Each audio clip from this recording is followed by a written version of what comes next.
So now turning to California, but before I do that, you might notice that there's a microphone on a stand here. We have a very limited amount of time for Q&A. So if you have a question, kind of prepare it and get ready to jump up after we hear from William.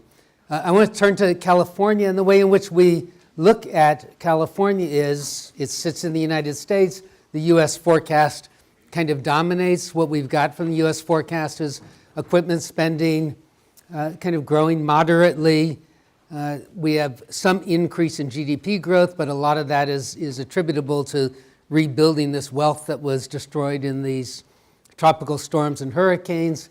And so that gives us a California forecast, not a lot different from that which you heard 3 months ago, a little bit weaker in the near term. But one thing that is different from 3 months ago is there's been a lot of activity with respect to affordable housing. And just to illustrate what's kind of driving this, I've got a picture up here from San Francisco. It's a billboard advertising new homes from the low 1 millions. And it just illustrates that there's a lot of concern in California about affordable housing, and in fact, local governments and the state legislature have taken action to try and address this. And just to illustrate that, the top here is a tweet that I copied from Kevin DeLeon saying California has a housing crisis. It's kind of obvious. Last night, we took action with a major package to increase affordability and accessibility. 12 bills passed the legislature and went to the governor related to housing. And then the bottom one is the mayor of San Francisco comes up with $44 million for San Francisco's first teacher housing to try and keep teachers living in the same community where they're teaching. So there's a lot of activity going on. The question is, well, how does that change the outlook for California's economy, if at all? So to start off with, what I want to do is I want to look at employment, because employment generates income that generates new households, and that's demand for housing. And we've had very good employment growth, lots of demand for housing, rapidly increasing prices for homes. Then what is happening today in housing? These initiatives, particularly the 12 bills that went through the state legislature, and what is their impact? And that'll lead us to the forecast. So first, just some economic growth calculus, just to kind of give us a framework. How do you get GDP, or in this case, the state of California's GDP, to increase? You get it by changing the labor force, get more people working.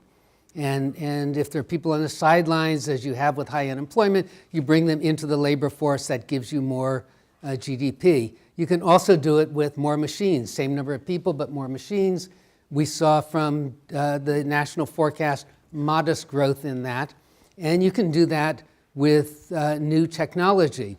And as we've discussed a number of times before in these conferences, we're in a productivity slump where productivity is not growing that fast anymore. So really, the driving force and what I want to focus on is changes in the labor force, more people working. And so let's start out with what's happening with employment growth. The blue blocks here on the right-hand scale, that is 3-month moving average of payroll employment, new payroll jobs in California. And the red line is the unemployment rate. And you can see the unemployment rate keeps coming down. It just ticked up to 5.1% in the last month. That may get revised back down, but that's primarily due to new entrants to the labor force because our labor markets are pretty good. And you can see this in 2015, California averaged 41,000 new jobs per month. In 2016, it was 30,000, and this year, 2017, is down to 17,000. That's due to these tightening labor markets. David illustrated that in the US, certainly true in California. Harder and harder to draw people into the labor market because those who are kind of ready to come in have already done so. In terms of sectors, this seems to be very widespread. Over on the right-hand side, you see negative in durable goods manufacturing. That's been a long-term trend. And you see a negative there in mining and logging, which is principally the collapse that we saw in petroleum in Kern County, but to a lesser extent in Los Angeles and Ventura County. That hasn't fully recovered over the last year. But everything else is kind of in the green. One of the things that's a little bit concerning is professional, scientific, and technical services is basically zero. Now, we get big revisions in this, so that may be revised up, but it is really noticeable when you look around the state in what's happening with employment growth in Silicon Valley. So in this chart, what you see is that brown block, that's the US growth rate in employment. And to the left are those parts of California that are growing faster than the US. And three of them, the Inland Empire, the East Bay, and the San Joaquin Valley, have been laggards in terms of adding jobs. They're now growing faster than the US. San Francisco is still over on the left faster than the US, but to the right is everything else, including Silicon Valley, Orange County, and Los Angeles. So we're getting a slowing in the growth of jobs, particularly in the tech sector. And so one way to look at this is are we at full employment? Are there people kind of on the sidelines? And the way which we like to look at this is the employment to population ratio, and that's what this graph illustrates for prime working age 18 to 64. Employment to population ratio has these dips in the recessions. If your eyes go to the right-hand side, you get this increase in employment to population ratio as we've been adding jobs rapidly, kind of rolls over a little bit, slower growth, not negative. But there's a trend here, and that trend in part due to demographics, but due to some other factors, that trend is a downward trend, and certainly we're above that trend right now. So that suggests that we're in the neighborhood of full employment. So where are we going to get more workers to enter the labor force if we're in the neighborhood of full employment? Well, migration from other states or immigration internationally. But the thing that deters that is the high cost of housing. So now return to how does housing factor into that? What you see here is the Case-Shiller Home Price Index, and they measure this for 3 cities in California. San Francisco, that's on the top in the red line, San Diego is the blue line, and the green line is Los Angeles. And I've started this at 2007 over on the left. We draw a line across from 2007. Remember, 2007 was the peak during the housing bubble. In each of these 3 cities, home prices are above their 2000 peak. So we've had substantial appreciation in housing costs. That's going to deter people from moving into California and really will kind of retard that economic growth that would be due to population growth or labor force growth. So what's been happening to alleviate that? In this picture, it shows you home permits for new homes, and there's a pretty nice upward trend. So this higher cost of housing makes it more profitable to build homes, and we're building more homes. And we are now back at about 1999 levels of home building. It's good, but it's not outstanding, but it's certainly improving. So the question is, what did the state do in their midnight session to really boost that even more and provide more affordable housing and help California grow even more rapidly? So I want to give you the 3 major bills. Senate Bill 2 is a real estate tax to fund affordable housing. That's not a property tax, it's a transactional tax. Estimated to generate $200 to $300 million per year. So if you're really generous and say, well, $100,000 per affordable unit, that's going to require localities to kind of get in there and take care of high cost of land. But that gives you about 3,000 housing units a year. The second bill, Senate Bill 3, is a $4 billion housing bond, and that would generate about 40,000 units using the same kind of back-of-the-envelope calculus. That has to be approved by the voters. Then it has to be funded. And then you've got to decide how you're going to allocate it. So it's going to take a while for that to play out. And then Senate Bill 35, which streamlines approval processes.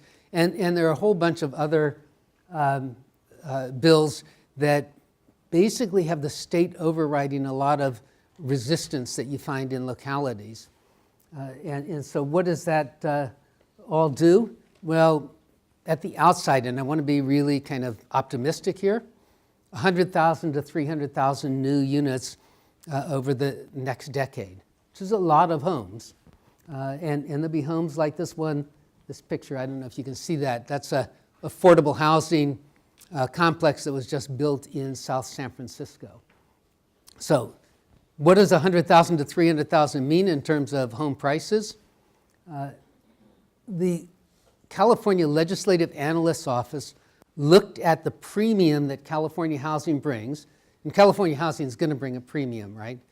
Because if California housing is as cheap as Youngstown housing, how many people are going to live in Youngstown when they can live in Santa Monica, right?